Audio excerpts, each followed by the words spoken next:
This digital timer is a 3-in-1. 3 different shading packages for 3 times the fun. More on that in the other video. Link in the description. The display digits are easily set just by selecting a different shader for each number. When you first import the model, it arrives with an extra number tile hovering above it.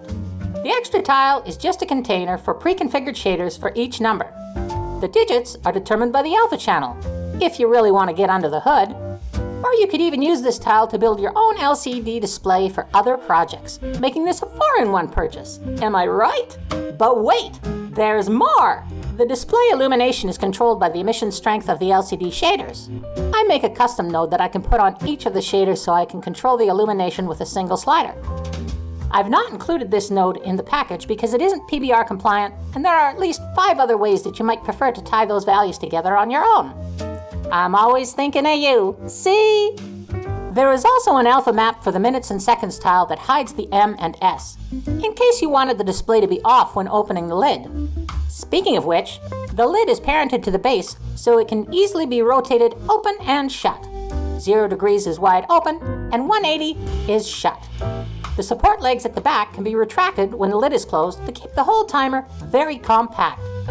Look at that. You could put it in your pocket and nobody would be impressed. Speaking of which, when the legs are extended, they act as a support for the lid when it's flipped fully open. In this configuration, it can be easily snapped to a wall surface. There is even a magnet at the back. Did I mention the speaker holes and battery cover? Oh yeah, this model has everything. All of this in 3 distinct styles and less than 8,000 vertices. The geometry is 100% quads, and 5-spoke poles are kept back off the edges wherever possible. The topology and scaling are tight, super tight. At provided scale, the display is about 5 centimeters wide, but you can scale it up to 300% without any deformation. The letters on the buttons might get a little aliased, but if you like, I can add higher resolution textures upon request. Speaking of the buttons, did I mention that they can be animated as well?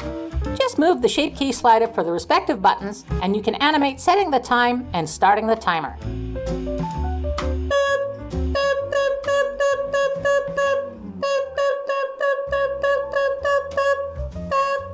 You might want to spend more on Foley work than we had in the budget for this one. I should also point out that the labeling is set up to be very multilingual. Symbols are used for the start-stop button, and a mock display of zeros indicates that pushing the 2 outer buttons resets the display. So the only letters used are the M and the S. That indicates minutes and seconds in so many languages that the display is almost universal. So that really makes this a 5-in-1. Wait, 6 or 7-in-1 purchase. Why shop anywhere else? Shop smart. Shop S-Smart.